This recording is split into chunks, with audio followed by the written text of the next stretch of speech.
ফাতেমা গো, তুমি একজন মুসলমান, আল্লাহর রাসূলের কন্যা। আমি শুনেছি রাহমাতুল লিল আলামিন বলেছেন আপনি হবেন জান্নাতের মহিলাদের সরদারিনী।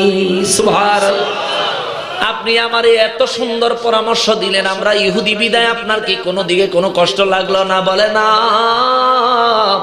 আমার আব্বা আমাদেরকে শিক্ষা দিয়েছেন কখনো কোনো মানুষের অমঙ্গল চাওয়া ইসলামের মুসলমানের কাজ না। সুবহানাল্লাহ। এই জন্য আমি তোমার সুপরামর্শ দিলাম। ওই মহিলাটা সুপরামর্শ নিয়ে বাবার কাছে চলে গেল। বাবারা যায় কয়, বাবা ও আব্বা আপনি যা বলেছেন আমি ওই প্রস্তাবে রাজি। ছেলে কানা খোড়া ল্যাংলা যাই হোক না কেন, কালো হোক সুন্দর হোক তাতে কিছু আসে যায় না, আপনার প্রস্তাবে আমি রাজি। তবে আব্বা আপনার প্রস্তাবে আমি রাজি আছি, আমার একটা শর্ত আছে। কয় কি শর্ত? কয় আব্বা আমি আমার একজন বান্ধবী আছে, তারে আমার বিয়ায় দাওয়াত দিতে চাই।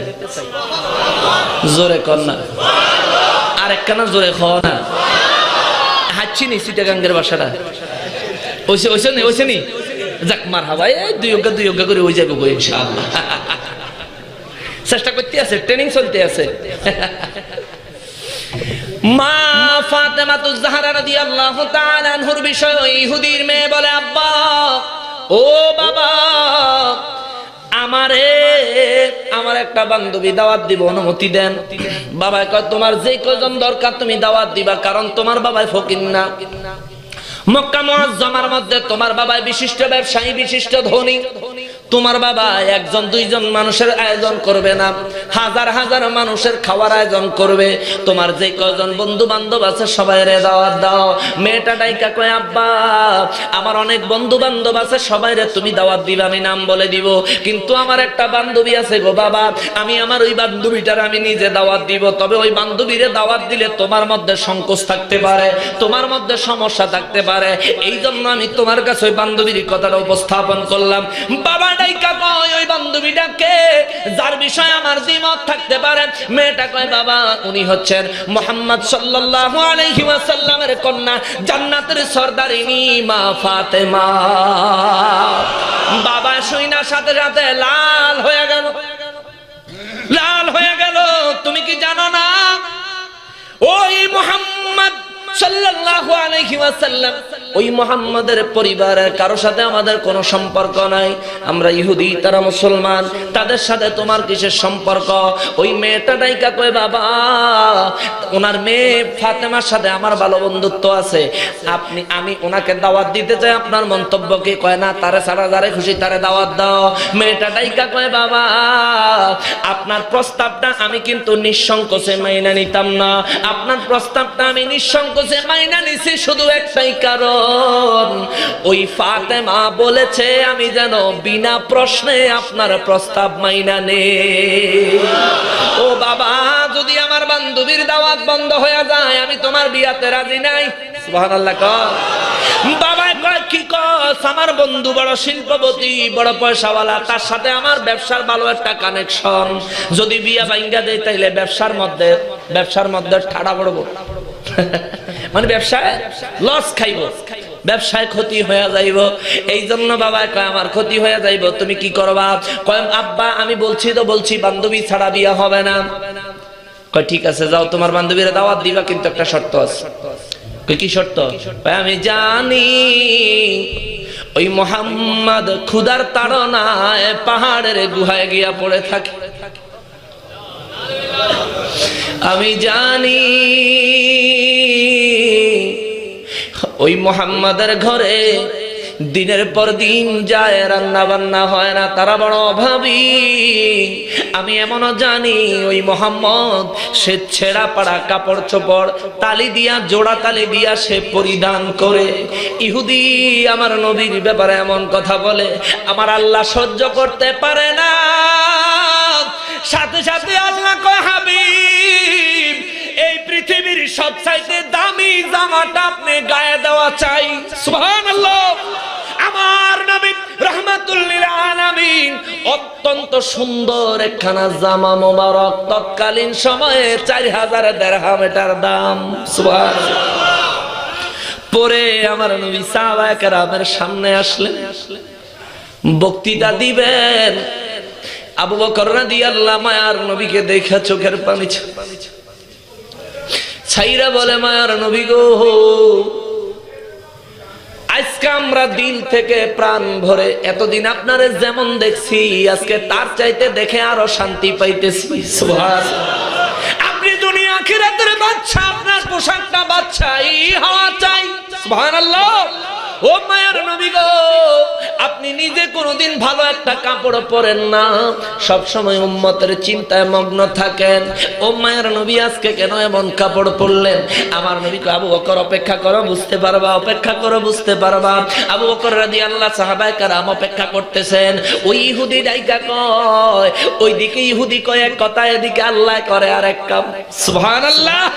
ইহুদি কয়, আমি দেখেছি সে ছিঁড়া পাড়া জামা গায়ে দেয়, আমি কোনোদিন তারে ভালো একটা জামা গায়ে দিতে দেখি না রে মা।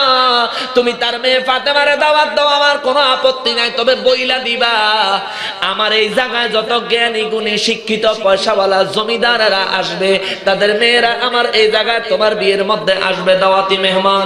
তোমার বান্ধবী যদি আসে, তারা বইলা দিবা সে যেন ভালো একটা কাপড় পরে আসে, ভালো কাপড় ছাড়া সে যেন বিয়েতে না আসে। ওই মেয়েটা ডাইকা কয়, আব্বা তার জন্য আপনি কোনো চিন্তা করিয়েন না, আমি আমার বান্ধবীরে দাওয়াত দিচ্ছি, আপনি যেমনে চান তেমনি আসবে, কোনো অসুবিধা নাই। ওই মহিলাটা চিন্তা করলো, সে আমার বান্ধবী, তার কাছে টাকা নাই, পয়সা নাই, তাতে কি হয়েছে, আমি তো জমিদারের মেয়ে, আমি একটা কাপড় কিনে দেবো। সুবহানাল্লাহ কর না। মেয়েটা একটা কাপড় নিয়ে গেল মা ফাতেমা রাদিয়াল্লাহু তাআলা আনহার বাড়িতে, যায়া দাওয়াত দেয়, ওগো বান্ধবী ফাতেমা, আমার আব্বার প্রস্তাবে আমি রাজি হয়েছি, আপনার বলা প্রস্তাব মোতাবেক আমি আব্বার প্রস্তাবে রাজি হয়েছি।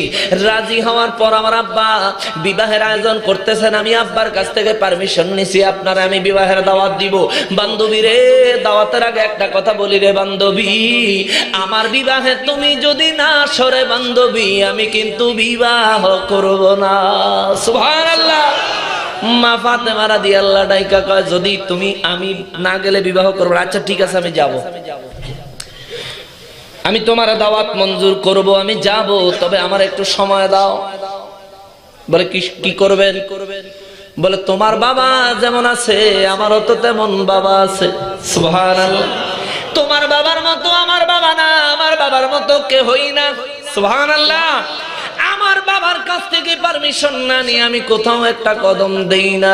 মা ফাতেমা রাদিয়াল্লাহর সাথে সাথে দয়ার নবীর দরবারে গেলেন, যায়া দয়ার নবীজিকে ডাক দিলেন, ইয়া রাসূলুল্লাহ, ইয়া হাবিবাল্লাহ, এইরকম ঘটনা আমার জন্য একটা দাওয়াত নিয়ে আসছে, ও রাহমাতুল লিল আলামিন, আপনি যদি পারমিশন দেন আমি দাওয়াত রাখবো। আমার নবী রাহমাতুল লিল আলামিন নিঃসংকোচে বললেন, ফাতেমা তুমি দাওয়াত রাখতে পারো, আমি রাহমাতুল লিল আলামিনের আল্লাহর পক্ষ থেকে কোনো বাধা নাই। সুবহানাল্লাহ। মা ফাতেমা ইহুদির বাড়িতে দাওয়াতে যাবে, নবী বাধা দেয় না, তার মানে আমার নবী জানতেন সেখানে কিছু ঘটবে। কথা বলেন ঠিক কিনা? যারা বলে নবী ইলমে গায়েব জানে না, আমি তাদেরকে প্রশ্ন করতে চাই, ভাই মুহররমের 10 তারিখে কিয়ামত হবে, এই কথাটা কোরআন শরীফের কোন সূরার কত নম্বর আয়াত? শুক্রবারে কিয়ামত হবে, এই কথাটা কোরআন শরীফের কোন সূরার কত নম্বর আয়াত? মাগরিবের নামাজের পূর্বে, আসরের নামাজের পরে, মাগরিবের ঘনাঘন টাইমে কিয়ামত শুরু হবে, এই কথাটা কোরআন শরীফের কোন সূরার কত নম্বর আয়াত? নাই নাই নাই, সারা কোরআন তালাশ করলেও মুহররমের 10 তারিখে কিয়ামত হবে খুঁজা পাইবা না। সারা কোরআন তালাশ করলেও শুক্রবারে কিয়ামত হবে খুঁজা পাইবা না। সারা কোরআন শরীফ তালাশ করলেও মাগরিবের ঘনাঘন টাইমে কিয়ামত শুরু হবে, তালাশ কইরা পাইবা না। ও যুবক রে, ও আলিম উলামা, ও আমার নবীর উম্মতের সাজে বাতিল ফেরকা ভাই রে, তোর দুইটা পায়ে হাত দিয়া বলি রে ভাই, অন্তত এই জায়গা থেকে শিক্ষা গ্রহণ কর, আমার নবীর কাছে আল্লাহ পাকের ইলমে গায়েব দিয়া রাখছে। এই জন্য রাহমাতুল লিল আলামিন কয়, মা ঠিক আছে, আল্লাহর পক্ষ থেকে আমি নবীর কোনো বাধা নাই। মা ফাতেমাতুজ জাহরা রাদিয়াল্লাহু খুশি হয়ে গেলেন, বান্ধবীর দাওয়াত রাখতে বাবারে জিগায়, কিন্তু আমাদের সমাজের কলেজে পড়ুয়া মেয়ে রাত্রে বেলা নাইট শোতে যাওয়ার জন্য বাবারে জিজ্ঞাসা করার প্রয়োজন বোধটাও মনে করে না। কথা কন ঠিক কিনা?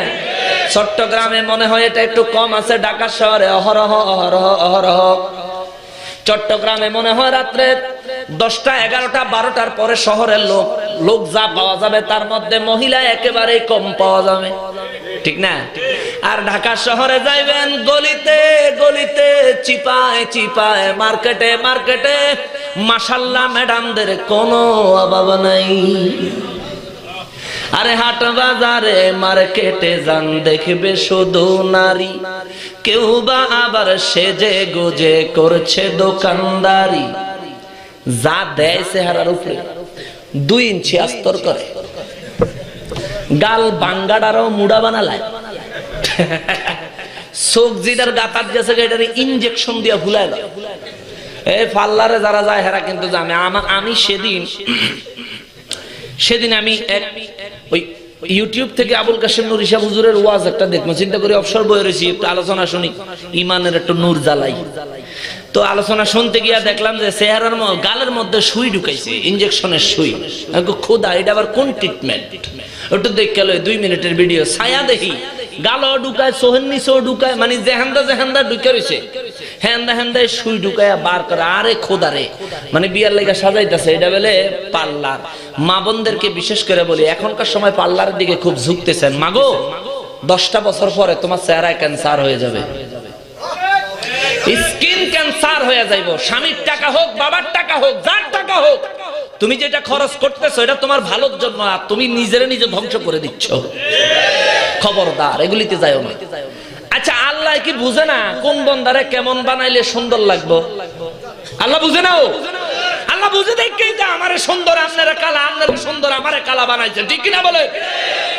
আল্লাহর সিদ্ধান্তের বাইরে এটা হলো আল্লাহ পাকের সিদ্ধান্তকে চ্যালেঞ্জ করার একটা বিষয়, যে আমি পার্লার করে ঢকিলা সুন্দর হয়ে যাবো।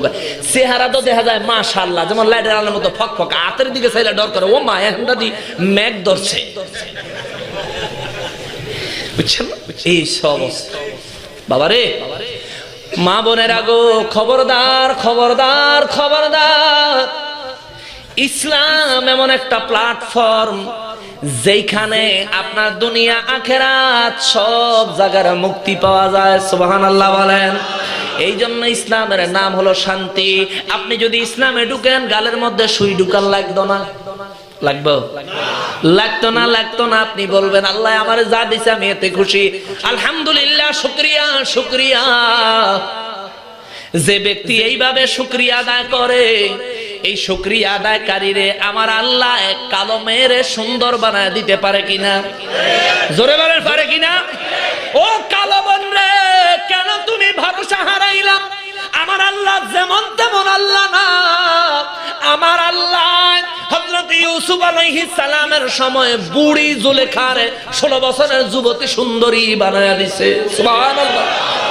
মৌলবীরা কয় নবী বেলে কিছু করতে পারে না। আরে ইউসুফ আলাইহিস সালামের দিকে তাকা, 80 বছরের বুড়িরে 16 বছরের জওয়ান বানায়া দিছে। জোরে কোন সুবহানাল্লাহ। এই ক্ষমতা ইউসুফ আলাইহিস সালাম রে দিছে কে? আল্লাহ যদি দেয়, তোমারও তো সিপা লাগে, কেরে তোমারও তো কষ্ট লাগে। যদি তোমার কষ্ট লাগে, বুঝতে হবে আমার নবীর পাওয়ার ক্ষমতা যত বাড়ে, নবীর উম্মত খুশি না নারাজ? একমাত্র নারাজ হইল ইবলিস, ঠিক কিনা? আমার নবীর মর্যাদায় যাদের মনে কষ্ট লাগে, মনে রাখবা কোন না কোন ভাবে তোমার দেহে এজিদের রক্ত আছে, কোন না কোন ভাবে তোমার দেহে আবু জাহেলের রক্ত আছে। এই জন্য মুসলমান ওই আবু জাহেলি কারবার, ইয়াজিদি কারবার ছেড়ে দিতে হবে। মুসলমান রে, হযরত আলী রাদিয়াল্লাহু আনহু জন্য আমার নবীর উম্মতের জন্য একটা কথা কয়, ও নবীর উম্মতেরা রে, তোমাদের সময় ফিতনা হবে বেশি, তোমরা বিপদে পড়বা বেশি, নেক আমল তোমরা এমনিতেও কম করবা।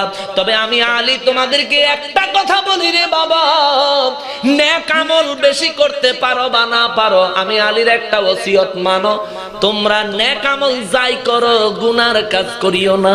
সুবহানাল্লাহ। অন্তত গুনার কাজ করিও না, তাইলে অন্তত জান্নাত পাওয়ার আশা করতে পারো। বাবাজিরা রে, মা ফাতেমাতুজ জাহরা রাদিয়াল্লাহু তাআলা বিয়ার দাওয়াত যাওয়ান লাগতো না? যাওয়ান লাগবে নি? কিন্তু আমার পরেই তো মনে হুজুর চলে আসবেন না? আয়েশা পড়ছেন? আলহামদুলিল্লাহ, আলহামদুলিল্লাহ বলে জোরে কর না।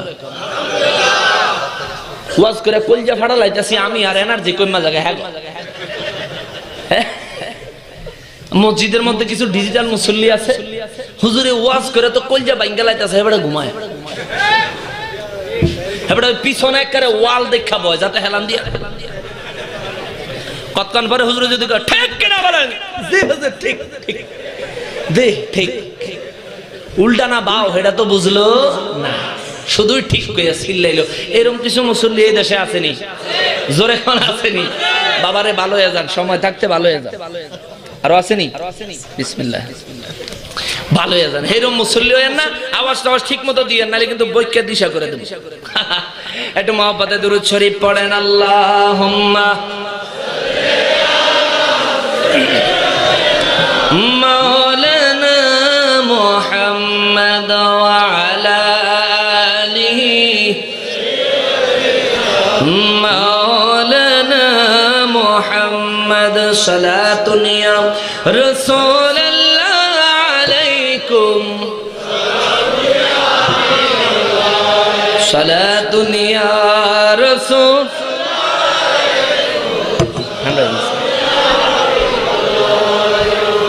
দুরূদ শরীফের কথাও রয়ে গেছে, ওটি সব কম লাগবে, ভূমিকা দেওয়ান লাগবে, ওয়াজ করেন। আমি কিন্তু এখনো ওয়াজও গেছি না, মনে করেন না যে হুজুরে মনে ওয়াজ করে শেষ করে না, হওয়ায় তোর রং দেখছেন, ডিব্বা তোর রয়েই গেছে।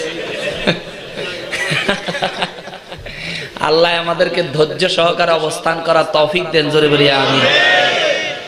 পিছন দিয়ে আমিনের আওয়াজটা আসতে আর মনে করতেছে হুজুর অন্তরে শুরুই করছে না, তাহলে নামে না কেরে শুরু যে সময় করবো ওখানে কোমর ধরালে সে সময় তো হওয়া লাগবে। না না না, ওই চিন্তা করেন না। ইনশাআল্লাহুল আজিজ আমাদের আজকের মাহফিলের আপনাদের প্রধান মেহমানে আলা হুজুর চলে আসলে আসা মাত্র সাইরা দেব। গতবার হুজুরে বসায় রেখে কথা কইছে, এবার কমনা ইনশাআল্লাহ, ইনশাআল্লাহুল আজিজ বলবো না, কারণ গতবার তো অ্যাক্সিডেন্টলি হয়েছে, এবার যদি কইতে তাই তাহলে কইবো ফোলাটা মনে আসলে বেয়াদব। ওনারা সিনিয়র মানুষ তাই না, ওনাদের জুতা আমাদের মাথার তাজ। মুআজ্জাজ মুকাররাম ও নবীর প্রিয় উম্মত, মায়ার নবী রাহমাতুল লিল আলামিনের আম্মা জান, জান্নাতের সরদারিনী হযরতে মা ফাতেমাতুজ জাহরা রাদিয়াল্লাহু বলেন, আব্বা জান আপনি অনুমতি দিলে আমি দাওয়াত গ্রহণ করব। ও সমাজের যুবতী মেয়েরে, ও কলেজ পড়ুয়া বোন রে, ও স্কুলে পড়ুয়া বোন রে, তোমার দুইটা পায়ে হাত দিয়ে আমি বলে যাই, মায়ে যা কয় বাবা যা কয় মাইন্না নিও। মায়ের বাবারে, মারে বাবারে না জানায় উল্টা পাল্টা কোনো কাজ করিও না। পত্রিকা খুলে দেখো, পত্রিকা খুলে দেখো, এখন তো ফেসবুক প্রায় সবাই চালায়, ফেসবুক খুলে দেখো কত মেয়েদেরকে কত ভাবে ডাক দিয়া নিয়ে যায়, ভালোবাসার কথা মহব্বতের কথা বইলা নিয়ে যায়, নিয়ে হাত পাও কেটে খুন করে বস্তায় ভরে ডাস্টবিনে ফেলে দেয়। কত মা, কত বোন, কত যুবতী মেয়ে, কত সুন্দরী মেয়েরা কত ভাবে হত্যা হয়ে যায়, কত ভাবে খুন হয়ে যায়। অন্তত নিজের জানের নিরাপত্তার কথা চিন্তা করে হলেও যেখানেই যাও, যেখানেই যাও আগে মায়ের কাছে প্রস্তাব দাও, বাবার কাছে প্রস্তাব দাও। মায় বাবায় যদি যাওয়ার পারমিশন দেয় তাইলে যাও। এটা হলো হযরতে মা ফাতেমা রাদিয়াল্লাহর সুন্নাত। জোরে বলেন সুবহানাল্লাহ। মা ফাতেমা রাদিয়াল্লাহু তাআলা আনহা ডাইকা কয়, ইয়া রাসূলুল্লাহ, ইয়া হাবিবাল্লাহ, আপনি পারমিশন দিলে আমি দাওয়াত রাখবো। মায়ের নবী ডাইকা কয়, মা জান আপনার দাওয়াত কবুল করতে আল্লাহর তরফ থেকে আমি রাহমাতুল লিল আলামিনের পক্ষ থেকে কোনো বাধা নাই, কোনো বাধা নাই। মা ফাতেমা রাদিয়াল্লাহু খুশি হয়ে গেলেন। ওই ভিতরের রুমে যায়া ওই ইহুদি মেয়েটারে কয়, বান্ধবী রে তোর কপাল লাগছে, আমার বাবা আমারে পারমিশন দিছে। সুবহানাল্লাহ। ইহুদির মেয়েটা বড় খুশি হয়ে গেছে। খুশি হইয়া সাথে কি নিয়ে আসছিল? কি নিয়ে আসছিল? কয়, বান্ধবী আমি তোমার এই শাড়িটা গিফট করলাম, মনে কিছু নিও না, আমার বিয়ার দিন তুমি এই শাড়িটা পরে আমার বিয়েতে আসিও। মা ফাতেমা রাদিয়াল্লাহু সাথে সাথে কিছুক্ষণ চুপ করে রইলেন। তারপরে বলে, বান্ধবী তোমার বিয়ার মধ্যে আমারে দাওয়াত দিছ, উচিত হইল আমি তোমারে হাদিয়া দিমু, কিন্তু তুমি আমারে হাদিয়া দিচ্ছ। আমার আব্বা জানের শিক্ষা, কাউরে কোনো হাদিয়া দিলে কোনো কন্ডিশন দেওয়া যাবে না, কোনো শর্ত দেওয়া যাবে না। কিন্তু তুমি আমারে হাদিয়া দিচ্ছ, আবার বলে দিচ্ছ আমি যেন তোমার এই শাড়ি পরে তোমার বিয়েতে যাই। বান্ধবী রে, নিশ্চয় এর পিছনে কোনো ঘটনা আছে, আমার একটু খুলে বলো। তুমি জানো আমার সম্পর্কে? মেয়েটা ডাইকা কয়, বান্ধবী গো, রাগ করিও না, মনে কষ্ট নিও না। আমার আব্বা জানো তোমরা দুইজন ভিন্ন ধর্মাবলম্বী।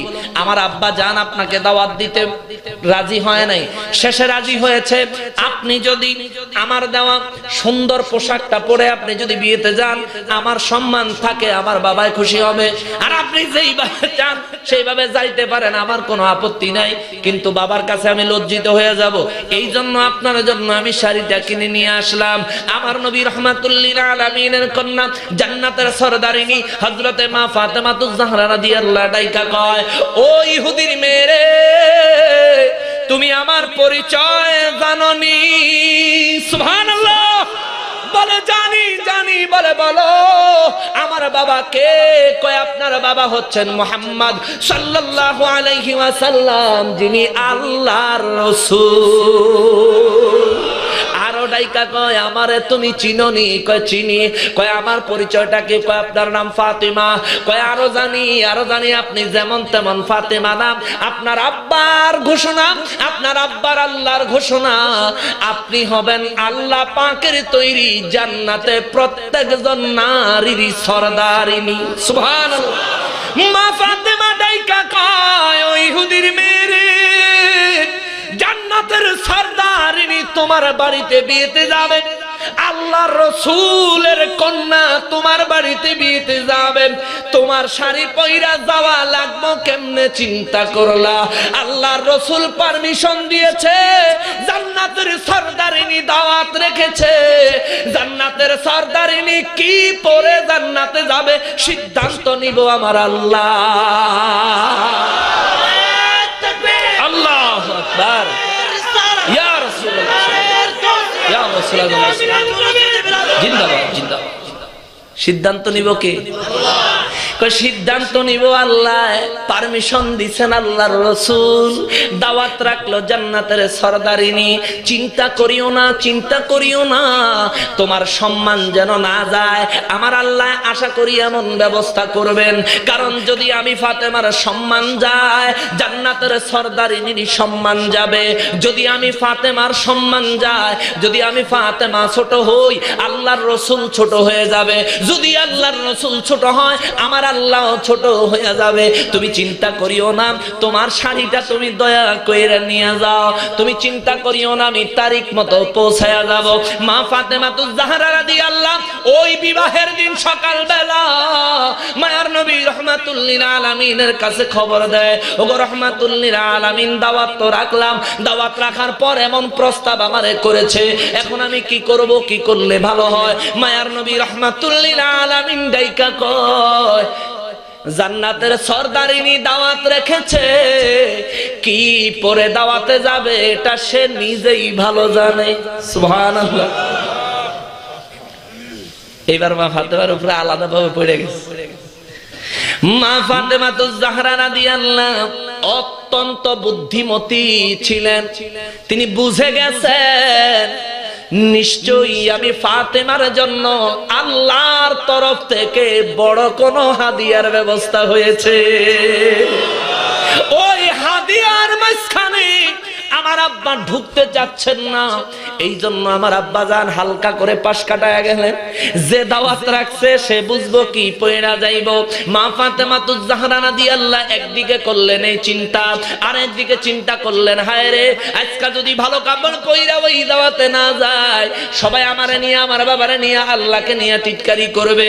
এই চিন্তা করে দুইটা চোখের পানি ছেড়ে দিয়া দৌড়ায়া ঘরে যায় বিছনাটা বিছায়া, নামাজের বিছনাটা বিছায়া সাথে সাথে নামাজের সিজদায় পড়ে গেলেন। নামাজ পড়ছেন, দোয়া করতেছেন, দোয়া করতেছেন। কিছুক্ষণ পরে দরজার মধ্যে আওয়াজ হলো, সুবহানাল্লাহ। দরজার আওয়াজ শুনে মা ফাতেমাতুজ জাহরা রাদিয়াল্লাহু ভেতর থেকে বলতেছেন, কে? বলে, আমি আপনার আব্বার মনিবের একজন কর্মচারী। সুবহানাল্লাহ। মা ফাতেমা বুঝছেনি? বুঝছেনি? আম গাছ কি তাল হয়? কথা কন না? আম গাছ আমই ধরে, ঠিক নেই? রহমাতুল লিল আলামিনের কন্যা, জান্নাতের সরদারিনী, হেরা আপনার আব্বার মনিবের কর্মচারী। মা ফাতেমা বুঝে নাই। মা ফাতেমা বুঝা ফলাইছে। তারপরেও ভিতর থেকে বলে, কেন আসলেন? কয়, আপনার আব্বার মনিব আপনার জন্য একটা হাদিয়া পাঠাইছে। জোরে কন্যা সুবহানাল্লাহ। মা ফাতেমাতুজ জাহরা রাদিয়াল্লাহু তাআলা আনহা দরজা খুইলা তার কাছ থেকে হাদিয়া নিলেন। সুবহানাল্লাহ। এই জায়গায় বাতিল ফেরকারা ফতোয়া দিব, হায় হায়, মা ফাতেমা বেগানা পুরুষের হাতের থেকে শাড়ি নিল, বেগানা পুরুষের হাতের থেকে হাদিয়া নিল। মা ফাতেমা কি পর্দা করা জানে না? হ্যাঁ, তারা এই ফতোয়া দিব, কইব মাইয়া ঘরে ক্লাস 4-5 এর বেশি পড়ায়েন না, নিজের মায়ের সিজারের দরকার হইলে আবার মহিলা ডাক্তার বিছরায়। মাইয়ারা 4-5 এর বেশি যদি না পড়ে ডাক্তার কেন হইব? আর ডাক্তার যদি না হয়, বেটা তোর মাইয়া নাতিপুতি হেরারও তো সিজারের দরকার হইতে পারে, কি কোন পারে না? এখন তো সিজারে 98% জনেরই সিজার। তো তোর মাইয়ারে সিজার কি পুরুষ ডাক্তার দিয়ে করাবি? বেটা বেয়াদব, আবার তেতুল কে ঘুরে, বুড়া বয়সে অত তেতুল মনে কয় কেন? হ্যাঁ, সভ্য কোথাকার। আল্লাহ হেদায়েত দেখ। জোরে কোন আমিন, আরো জোরে কোন না আমিন। সারা দেশটারে টক করে লাইছে, সুয়া বানাইছে দেশটা। ওরা যেমন সুয়া, তেমন দেশটারে সুয়া বানাইছে। আল্লাহ করে হেদায়েতে কামেলা নসিব করুক। জোরে কোন আমিন। আর যদি হেদায়েত নসিব না থাকে, আল্লাহ তার ধ্বংস করে দেখ। জোরে কোন আমিন, জোরে কোন না আমিন। দেশটা সুক্কা বানাইছে, জানা যায় হ্যাঁ সুয়া। ও মুসলমান বাবাজিরা রে, তার প্রশ্নের সুন্দর জবাবটা আমি দিয়া যাই। মা ফাতেমা যার হাত থেকে হাদিয়া নিছেন, তিনি যদিও মানুষের রূপে, কিন্তু তিনি মানুষ না, তিনি হচ্ছেন হযরতে জিবরাইল আলাইহিস সালাম। সুবহানাল্লাহ। মানুষের পর্দা হবে কার সামনে? মানুষের সামনে। মানুষের পর্দা কার সামনে? ফেরেশতার সামনে মানুষের কোন পর্দার প্রয়োজন কেন? কি কইলেন? হ্যাঁ, এটাই ঠিক কইছি। তুমি যখন বাথরুমে যাও, ফেরেশতারা কি বাইরে দাঁড়ায় থাকে? হ্যাঁ, এই সময় তোমার পর্দা কই যায়? এইটার থেকে প্রমাণ হয় ফেরেশতার সামনে মানুষের কোন পর্দার প্রয়োজন নাই। মানুষের পর্দার প্রয়োজন মানুষের সামনে, মানুষের পর্দার প্রয়োজন মানুষের সামনে। মা ফাতেমাতুজ জাহরা রাদিয়াল্লাহু জান্নাতের সরদারিনী, তিনি বুদ্ধিমতী ছিলেন, জ্ঞানী ছিলেন, বুঝে গেছেন নিশ্চয়ই আল্লাহর তরফ থেকে কোন ফেরেশতা আসলো। কোনো কথা না বাড়ায়া দরজা খুললো, খুইলা তারে দেখলো, দেখা সাথে সাথে তার হাত থেকে মা ফাতেমা রাদিয়াল্লাহু বললেন, আপনার জন্য আপনার আব্বা জানের মালিক তিনি হাদিয়া পাঠাইছেন। মা ফাতেমা কোনো কথা না বলে হাদিয়া তোফা গ্রহণ করলেন, আর তারে বললেন, আপনারা আমার আব্বা জানের মালিকের যায় বলবেন, আপনার বান্দি রহমাতুল লিল আলামিনের কন্যা, জান্নাতের সরদারিনী আপনার এই হাদিয়া পায়া বড় খুশি হয়েছে। যায় কইয়া যায়। জিবরাইল আমিন চলে গেলেন। মা ফাতেমাতুজ জাহরা রাদিয়াল্লাহু তাআলা আনহা পটলা খুললেন। রে বাবা, বলেন তো ওই শাড়িটা কোন বাজারে?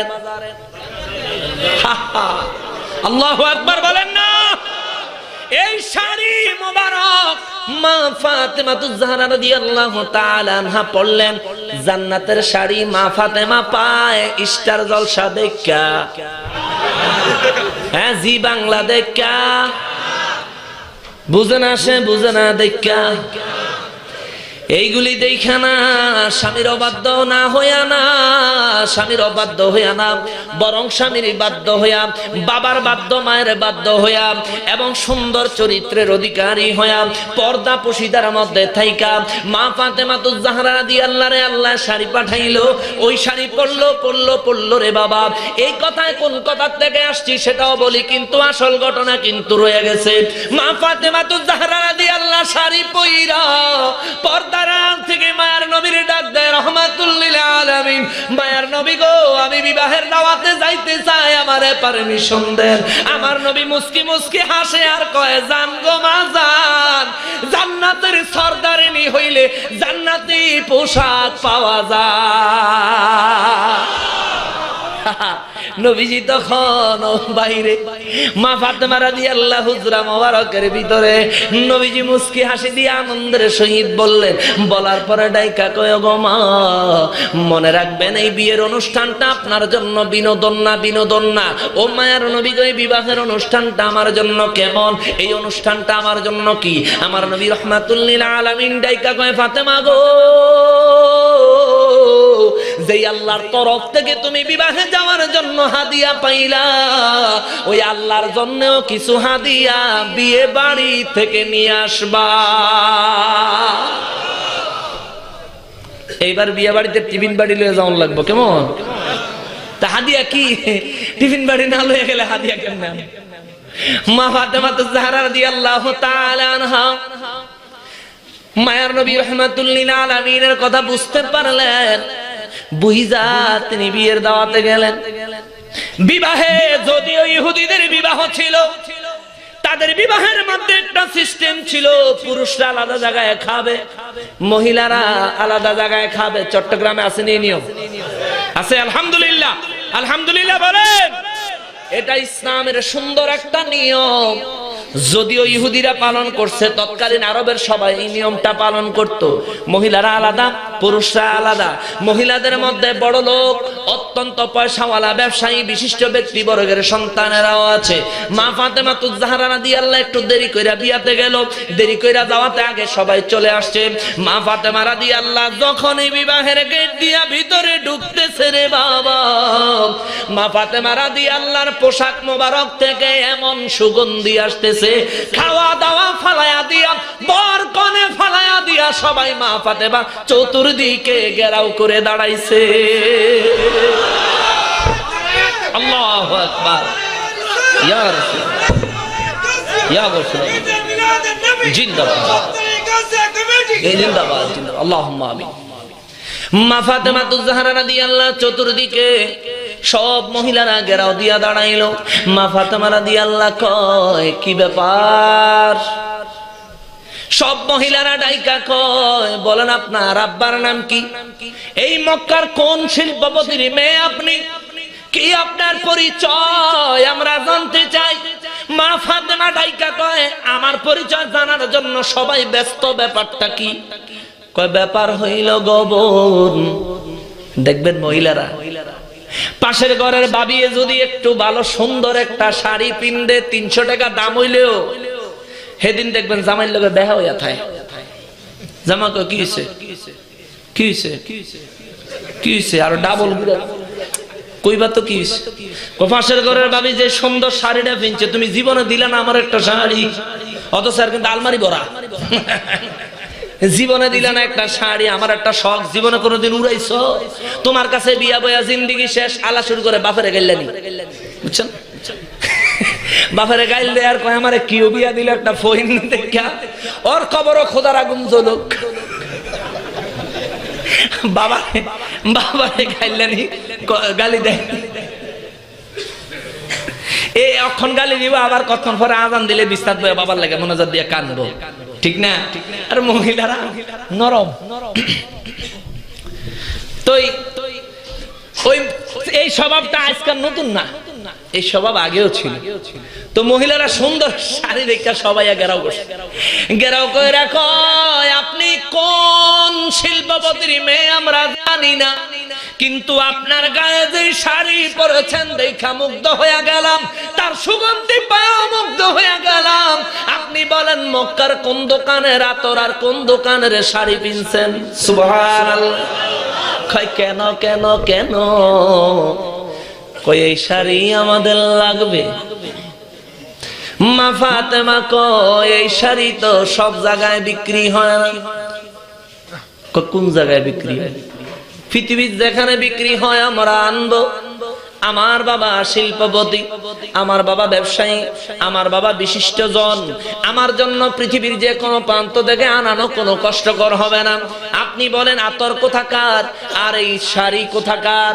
মা ফাতেমাতুজ জাহরা রাদিয়াল্লাহু আনহা কয় ওই কিতাবের মধ্যে সাক্ষী দেয় রে বাবা, ওই বিবাহের মজলিসে 40,000 মহিলা ছিল। ওই 40,000 মহিলারে মা ফাতেমাতুজ জাহরা রাদিয়াল্লাহু বলে, ও মহিলারা রে, এই শাড়ি যেমন তেমন কোন দোকানে পাওয়া যায় না। আমার আব্বা একটা দোকানে চাকরি করে, ওই দোকানে একমাত্র এই শাড়িটা পাওয়া যায়। সুবহানাল্লাহ। আমার আব্বা একটা দোকানে চাকরি করে, ওই দোকানেই একমাত্র এই শাড়িটা পাওয়া যায়। এখন দোকানের ঠিকানা তো পাইলো, আসলে পাইছিনি? কিছুই বুঝে নাই। মনে বুঝছে এ মনে হয় কোন দোকানের কর্মচারীর মেয়ে। অ্যাক্সিডেন্টলি মনে হয় এই আজকের বিবাহের কারো সাথে সম্পর্ক, বা ছেলে পক্ষ হইতে পারে, মাইয়ার পক্ষ হইতে পারে, যাই হোক অসুবিধা নাই। ও বোন, তোমার শাড়িটা বড় সুন্দর, এটার দাম কত? কয় দাম তো আমি জানি না। কয় না জানলে কেমনে পড়লা? কয় আমার আব্বা জানের যে মালিক, ওই মালিকের কর্মচারী দিয়া আমার আব্বার মালিকে আমারে এই শাড়িটা হাদিয়া দিছে। সুবহানাল্লাহ। কয় কি কর? কহ আমারে হাদিয়া দিছে। কয় ঠিক আছে, আমরা হাদিয়া চাই না, আমরা কিনে নিতে চাই। মূল্য কত? কয় মূল্য তো জানি না, তবে বলে দিছে এটার মূল্য কাপড়ের আঁচলে লেখা আছে। কাপড়ের আঁচলটা ধরার জন্য সব মেয়েরা টানাটানি কারাকারি লেগে গেছে। কার আগে কেটা দেখবো? কারাকারি লাইগা যে দেখে মূল্যটা দেখা সেই আস্তে পিছনে চলে যায়, আর একজন আইসা দেখে আস্তে পিছনে চলে যায়, আর একজন আইসা দেখে আস্তে করে পিছনে চলে যায়। তিনজন যখন পিছনে চলে গেল, মা ফাতেমা ডাইকা কয় কি ব্যাপার, পিছন দিকে চলে যাও, কিছু বলো না কেন? ওই তিনজন মহিলা ডাইকা কয় কি বলবো কি বলবো, একটা শাড়ির এত দাম হইতে পারে আমরা জানি না। কয় কেমন দাম কেমন দাম কেমন দাম? ওই তিনটা মহিলা ডাইকা কয় ও মজলিসের মহিলা নারী, এই মেয়ের পরিচয়টা আগে পায়ালো, তারপরে শাড়ির কথা কম। হযরতে মা ফাতেমা রাদিয়াল্লাহু আনহা কয় আমি মক্কা মুআজ্জামায় প্রেরিত আল্লাহ পাকের শ্রেষ্ঠ রাসূল রাহমাতুল লিল আলামিনের কন্যা। সব মহিলারা ডাইকা কয় আমরা জীবন ভরা জানি মুহাম্মদ সাল্লাল্লাহু আলাইহি ওয়াসাল্লাম গরিব মানুষ, না খায়া থাকে, দিনের পর দিন পাহাড়ের গুহায় পড়ে থাকে, ঘরে দিনের পর দিন চুলা জ্বলে না। ওই মুহাম্মদ সাল্লাল্লাহু আলাইহি ওয়াসাল্লামের মেয়ে এত দামি শাড়ি কোথায় পাইলো? তিনজনে যখন এইরকম শুরু করলো, বাকি 40,000-এর মধ্যে বাকি যারা আছে সবাই কয় এই কি হইছে একটু খুইল্লা কস না, তোরা তোরা কথা কইলে আমরা কেমনে বুঝতাম? ওই মহিলারা কয় তোরা সিরিয়ালে কতক্ষণে দেখবি, শোন আমরা ঘোষণা দেই, এই শাড়ির আঁচলে লেখা আছে রে, এই সারা পৃথিবীটা যদি 10 বার বিক্রি করা হয়, এই শাড়ির একটা সুতার মূল্য হবে না। সুবহানাল্লাহ। আল্লাহ ইয়া রাসূল জিন্দাবাদ জিন্দাবাদ। সারা পৃথিবী 10 বার বিক্রি করলেও একটা সুতার দাম হবে না। শাড়িটার দাম কত? সব মেয়েরা চতুর্দিক থেকে ঘিরে ধরলো। এটা তো দোকানদারের ইচ্ছাকৃত লাগানো রেট না। ইচ্ছাকৃত লাগানো রেট হইলে উপরে একটা কাগজ থাকবে, কাগজের উপরে রেট লেখা থাকে। কোম্পানির থেকে যদি রেট দেওয়া হয়, অনেক সময় দেখবেন কোম্পানির এই যে ডিজাইন করে, ডিজাইনের মধ্যে শাড়ির নাম, কোম্পানির নাম এবং মূল্য, তৈরির সাল পর্যন্ত দিয়া দেয়, দেয় না? ওই শাড়ির মধ্যে এইভাবে শাড়ির পায়ের মধ্যে আঁচলের মধ্যে লেখা দেখা তারা বিশ্বাস করতে বাধ্য হইল অবশ্যই এটা কোম্পানির রেট। টাকায় কয় কোন কোম্পানি, এটা কোন কোম্পানি, কোন কোম্পানির। এখন ডাইকা কয় ও ফাতেমা এই শাড়ি কোথায় গেলে পাওয়া যায়? কই এই শাড়ি আমার আব্বাজানের দোকানে পাওয়া যায়। কয় আপনার আব্বাজানের দোকান কোনটা? কয় আমার আব্বা এক মনিবের দোকানের কর্মচারী। ওই মনিবের গোলামি যে ব্যক্তি করে আল্লাহ তারে এই রকম কোটি কোটি শাড়ির মালিক বানায়।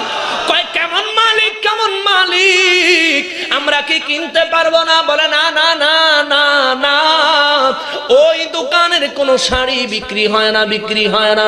কয় তাইলে কি হয়? কই ওই দোকানের শাড়ি কেউ যদি নিতে চায় ওই মনিবের গোলাম তারে হইতে হয়, ওই মনিবের একত্ববাদ তাকে স্বীকার করতে হয়। বলে এটা কেমন, কি বলো, আশ্চর্যজনক কথা, এগুলি তো বুঝি না গো ফাতেমা। তবে ফাতেমা তোমার চেহারার যে রূপ লাবণ্য দেখা যায় গো ফাতেমা, আমরা এখানে 40,000 টপ ক্লাসের ইহুদি খ্রিস্টান অন্যান্য জাতিদের মেয়েরা আছি গো ফাতেমা, আমাদের মধ্যে অনেক সুন্দরী আছে। আমরা যা দেখতাছি তোমারে সব সুন্দরীর এক জায়গায় মুডা বানলেও তুমি ফাতেমার এক আঙ্গুলের সৌন্দর্য হবে না। এত সুন্দর, এত সুন্দরী তুমি কোন ক্রিম দিয়া হইলাম? ফেয়ার এন্ড লাভলি না? হ্যাঁ না তিব্বত শুনো। ও মুসলমান, চেহারায় ফেয়ার এন্ড লাভলি তিব্বত শুনো দিলে সুন্দর হয় না।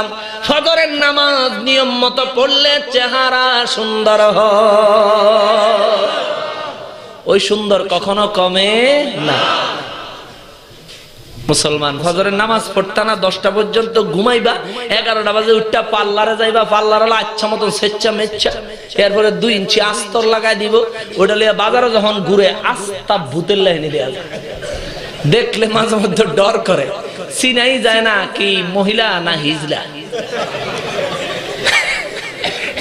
ভাই আমি মনের কথাটা কইলাম, আসলে এমন মারা মারে যে হাত পাও একরকম, চেহারা আরেক রকম। এই দেহান দেখায়া এই বাপের হাজার হাজার টাকা খরচ করে তুমি মার্কেটে গেছো কারে দেখাইতে? এই সাজাটা যদি তুমি পর্দার আড়ালে তোমার স্বামীর জন্য সাজদা, মা আয়েশা রাদিয়াল্লাহর সুন্নাত আদায় হয়ে যাইতো। জোরে কন্যা সুবহানাল্লাহ। কিন্তু আফসোস মাইয়ারে আজকাল দেখতে গেলেও এত সুন্দর করে সাজায়া দেখায় না, যত সুন্দর করে সাজ্জা বাজারও যায়। ঠিক কিনা বলেন? এই জন্য মা বোনদেরকে, মা গো হয়তো বা রাগ করবেন যে হুজুর আমগো আজকে আচ্ছা মতন দোলাই দিতেছে না, মা বোনের ওয়াজ দরকার আছে নি বাবা? জোরে কম দরকার আছে নি? এই তো মা বোনেরটা হবে শেষ পর্যায়ে, এরপরে ইনশাল্লাহ আমরা গোটা শুরু করব, এরপরে ভূমিকা দিয়ে ইনশাল্লাহ ওয়াজ শুরু করবো। আছেন না সারা রাত? জোরে কোন আসেননি? সবাই কিন্তু মাতে না, পিছিয়ে দিয়ে কিছু কয় হুজুর আমরা থাকলে থাকবেন, আমরা কিন্তু থাকতে পারতাম না। ওই যে মমিন সিংহের মতো আমনে যায় ভাই, আমরাও হ্যাঁ ভাই।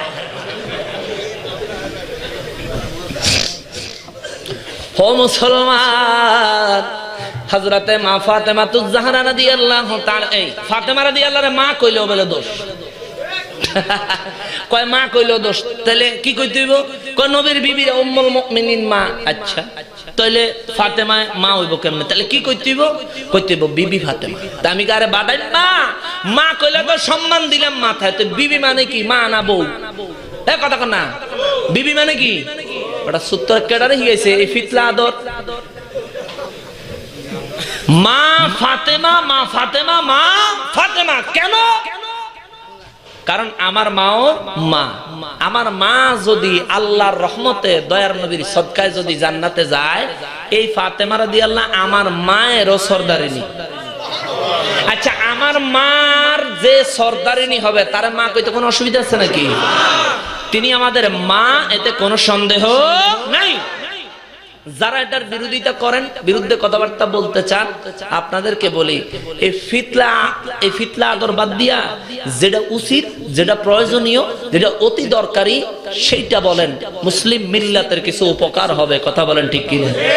এখন তো আমাদের দেশে আর একটা সমস্যা বেরিয়েছে, চিটাগাং মানে ওইটার কথা আমি কমই না, কইলেই ভিতরে ভিতরে একটা খোঁচানি শুরু হয়ে যাবে, কমো না। কিন্তু আলেম সমাজে এটা নিয়ে আমি বসার একটা ব্যবস্থা করতেছি, আমাদের সকল সুন্নি ওলামায়ে কেরামদের সাথে আমি আলোচনা করতেছি। নতুন করে একটা ফিতনা সুন্নি সাজ্জা সুন্নিদের মধ্যে শুরু হয়েছে, এই ফিতনা থেকে বাঁচতে হবে। মনে রাখবেন আপনারা এদেশে ওলি আল্লাহদের সহবতের মানুষ, আপনাদেরকে বিভ্রান্ত করাটা জানি কষ্টকর হবে, তারপরেও হাজারে যদি একজনও বিভ্রান্ত হয়ে যান এইটাই আমাদের জন্য দুঃখজনক। কথা বলেন ঠিক কিনা? এই জন্য খবরদার খবরদার সাবধান থাকবেন যাতে বিভ্রান্ত না হন। আল্লাহ তৌফিক দেন, বলে আমিন। আর জোরে বলেন আমিন। মা ফাতেমাতুজ জাহরা রাদিয়াল্লাহু তাআলা আনহার বক্তৃতা শুনে ওই মহিলারা ডাইকা কয়, আমরাও ওই দোকানের গোলাম, ওই দোকানের কর্মচারী হইতে চাই। মা ফাতেমা রাদিয়াল্লাহু বলেন, যদি ওই দোকানের অ্যাপয়েন্টমেন্ট পাইতে হয় তাইলে আমার বাবার ছাড়া কোনো উপায় নাই। চলেন আপনার আব্বার কাছে যাই। আমার নবী রাহমাতুল লিল আলামিনের কাছে গেলেন। আমার নবী রাহমাতুল লিল আলামিন তাদের জন্য বক্তৃতা দেন, তাদের জন্য আমার নবী ওয়াজ করেন। আমার নবী রাহমাতুল লিল আলামিন ডাইকা কয়, ও আল্লাহর বান্দিরা, ও মহিলারা রে, আমি রাহমাতুল লিল আলামিন সারা জীবন যে আল্লাহর একত্ববাদের দাওয়াত, যে দ্বীনের দাওয়াত, ইসলামের দাওয়াত সাধারণ মানুষের কাছে দিতাম, আমার কন্যা ফাতেমার জন্য আমার ওই আল্লাহ জান্নাত থেকে মাত্র একটা নেয়ামত শাড়ি পাঠাইছে। তোমরাও যদি এই ফাতেমার চরিত্র গঠন করতে পারো, এই ফাতেমার সাথে যদি সম্পর্ক ধরতে পারো, আমার আল্লাহ তোমাদেরকে এমন একটা শাড়ি নাম লক্ষ কোটি নিয়ামতওয়ালা এক একটা জান্নাতের মালিক আমার আল্লাহ তোমাদেরকে বানায়া দিবে। 40,000 মহিলা বিনা দ্বিধায় একেবারে নির্দ্বিধায় কালেমা পড়ে মুসলমান হয়ে গেছে। দেখেন মা ফাতেমাতুজ জাহরা রাদিয়াল্লাহর চরিত্র। এই কথায় কোথা থেকে আসলাম? মা ফাতেমা রাদিয়াল্লাহর জান্নাতি পোশাক দেখছেন নি? কাপড়ের দাম কত? একটা সুতার দাম এই পৃথিবী 10 বার বিক্রি করলেও হবে এমন নিয়ামত বুঝিও এই ফিতনা বাজ বাতিল ফেরকা করে দিতে আল্লাহ বলেছে। হ্যাঁ, এরা পাবে? কখনোই না, কখনোই না। যারা সংখ্যা অধিক এইরকম দিকে যারা নজর দেন, রে ভাই আপনার নজরে ভুল আছে।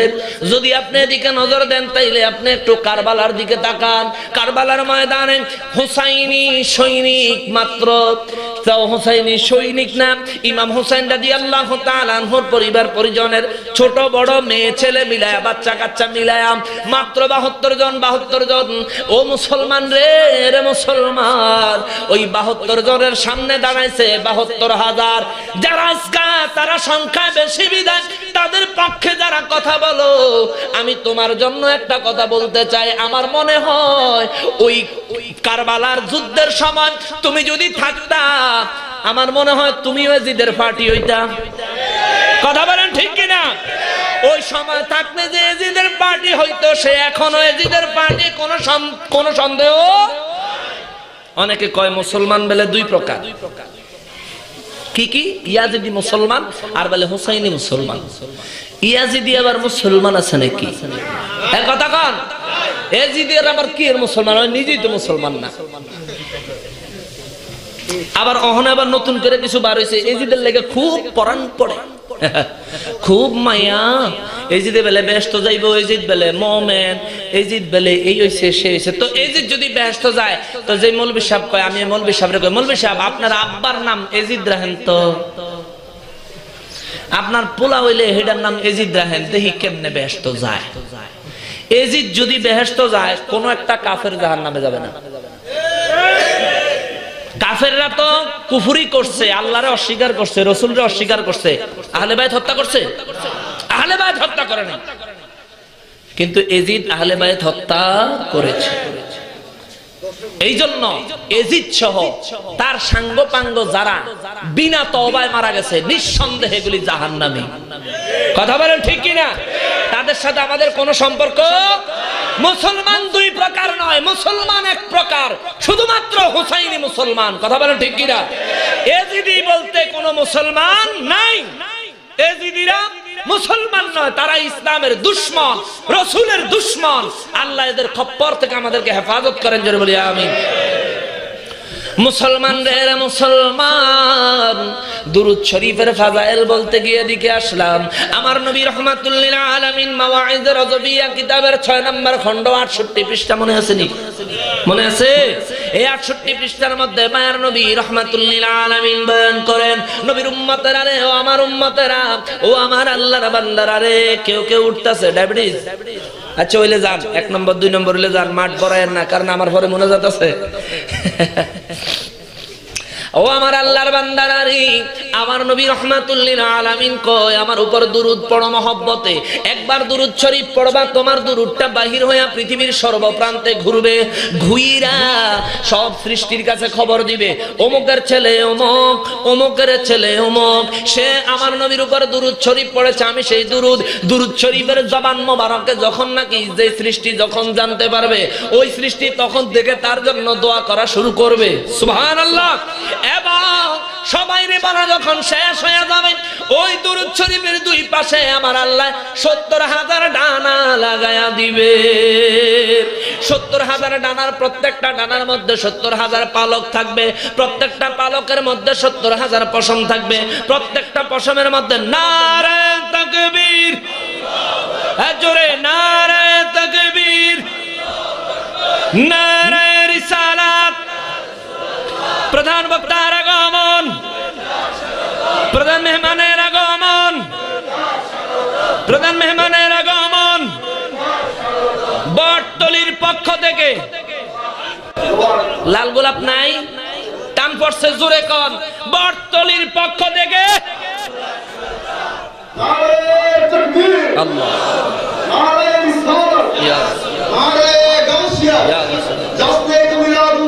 জিন্দাবাদ। আপনারা সবাই দ্রুত সমাকার বসুন। আপনারা পিছনে অনেক ভাইয়া দাঁড়িয়েছে, এটা চিন্তার বাইরে গেছে আমাদের কাছে। মানুষ একটু সবাইকে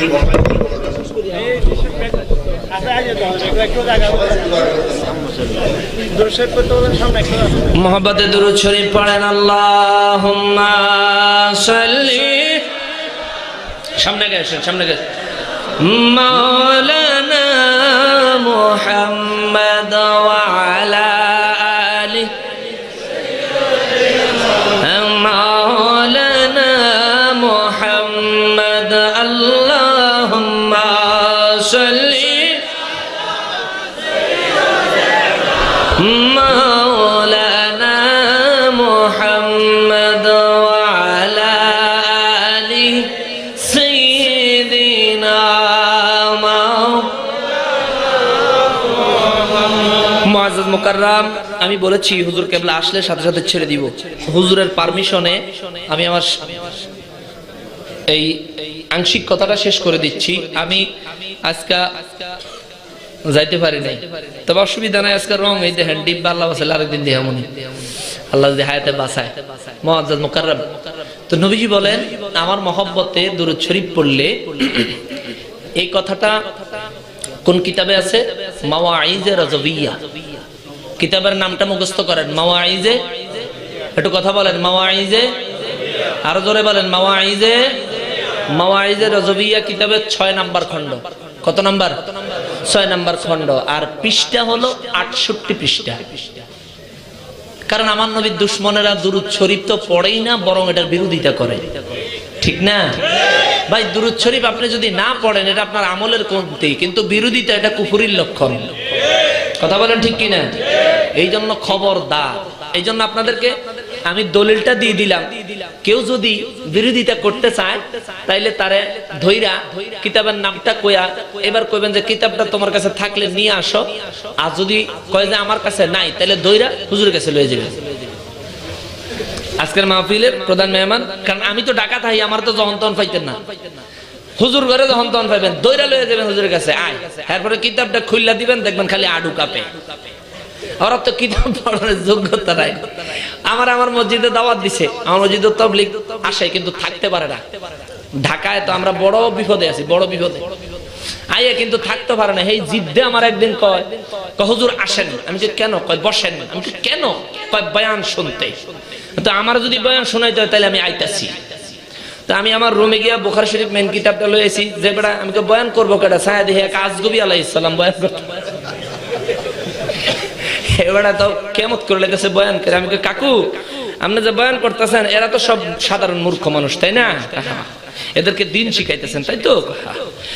ঠিক আছে, মানে আমারও যখন বইতাম কইছেন, আমি তো আর সাধারণ আর আম মানুষ না, আপনার মুখস্থ কথা শুনলে তো আমার কাম হইতো না, আমারও কিছু শুনাইলে আসলি কথা শোনাইতে হইব। তো ধরেন এই যে বুখারী শরীফ খুলে দিলাম, আপনি পড়েন, বেটার মনে খালি মুতন বাহির হইছে, নাইলে কাফনের ছুড়ে। আমি কি আমনে কি আমির টামির নাকি? কয় জি আমি আমির সাহেব। লেখাপড়া কদ্দুর? কয় ক্লাস 3। আমি 3-তে কি অনার্স দিছিলে? এই কোন চট্টগ্রামে ক্লাস 3-তে অনার্স দেওয়া যায় না? অনার্স ক্লাস 3-তে যদি অনার্স না দেয় হেতে আমির কেমন হইল? এটা হইলো প্রশ্ন। আমির হইতে গেলে অন্তত অনার্স তো দেওয়ান লাগবো। আরে 25-26 বছর লেখাপড়ি কইরাও অহনো মাওলানা লিখতে নামের আগে 40 বার কাফাকাফি ছুটতে দেয়, হেবড়া বলে আমি। আবার বলে মুফতি। এক মুফতি যাত্রাবাড়ি ফ্লাইওভারের নিচে এই পান সিগারেটের দোকান দিছে, লেখছে দোকান পান সিগারেটের, কিন্তু উপরে সাইনবোর্ডে লেখা মুফতি হুমিও হল। বুঝছেন? হেতার গো মুফতির অবস্থা হয়েছে কি, একবার চাকরির ইন্টারভিউ দিতে গেছে, আর জিজ্ঞাসা কয় আপনার নাম কি? কয় আমার নাম প্রধান শিক্ষক। কয় কি? প্রধান শিক্ষক। কয় ইন্টারভিউটা কি দিতে আইছেন? কোন পোস্টে আপনি চাকরির জন্য আবেদন করছেন? কয় স্যার পিয়ন পোস্টে। প্রধান শিক্ষক যদি পিয়ন পোস্টে চাকরি করে, তা এরকম হয়ে গেছে হ্যাঁ মুফতির অবস্থা। এই জন্য আপনাদেরকে আমি কিতাবের নামটা বলে দিলাম, ধৈরা হুজুরের কাছে লয়ে যাবে, নিয়ে দেখায় দিবেন যে দেখ, আর যদি পড়তে না পারে তাইলে মারবেন না, বাজে কথা বলবেন না, মিষ্টি ভাষায় বলবেন, ভাই তুমি যে আসো ভুলে আসো, আমরা তোমাকে সঠিকটা বলার চেষ্টা করছি, এখনো সময় আছে, শুধরাও। এই মুহূর্তে মৌত হয়ে গেলে যদি তুমি শুধরায়া যাও, আল্লাহর কসম তুমি জান্নাতি হইবা। সুবহানাল্লাহ। আর যদি না শুধরাও, সারা জীবন নবীর দুশমনি করো, তোমার কোনো উপায় নাই। এই জন্য দুরূদ শরীফের কথাটা ওই কিতাবে নবীজি বলেন 70,000 পাখা, প্রত্যেকটা পাখায় 70,000 এই পাখার মধ্যে পালক, প্রত্যেকটা পালকের মধ্যে 70,000 পশম, প্রত্যেকটা পশমের মধ্যে 70,000 মাথা, জোরে কন্না সুবহানাল্লাহ। প্রত্যেকটা মাথার মধ্যে 70,000 মুখ, প্রত্যেকটা মুখের মধ্যে 70,000 জিহ্বা।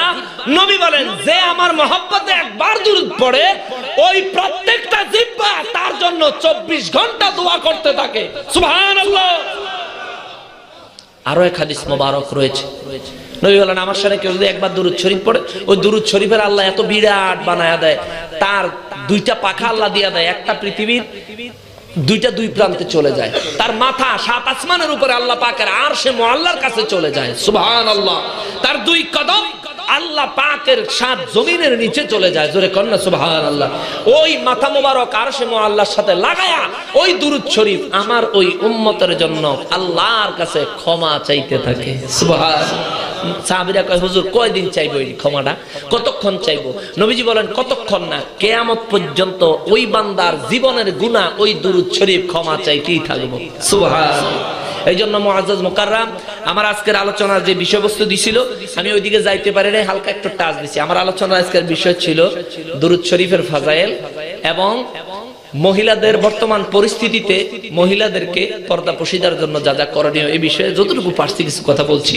তো সকলের কাছে দোয়া প্রার্থনা করছি, আর দোয়া এবং দয়া দুইটারই প্রার্থনা করতেছি। বেয়াদবি ক্ষমা করবেন, জানি না ভাষার কারণে কেউ মনে কষ্ট পাইছেন কিনা।